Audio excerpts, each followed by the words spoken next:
Mapit po ako. Nakita ko pong nagda-breastfeed pa rin po siya sa mama niya. Is this a joke?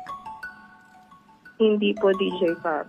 Isang hindi pangkaraniwang kwento ang viral at nagbigay siklab sa interes ng publiko, matapos itong isalaysay ng isang babaeng caller sa sikat na programa ni DJ Cara sa Energy FM.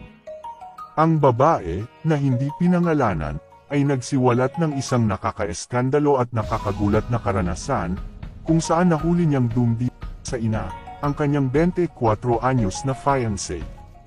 Ang nasabing episode ay nag-viral matapos itong muling i-upload sa official Facebook page ng radio station, at agad na umani ng iba't ibang reaksyon mula sa mga netizens.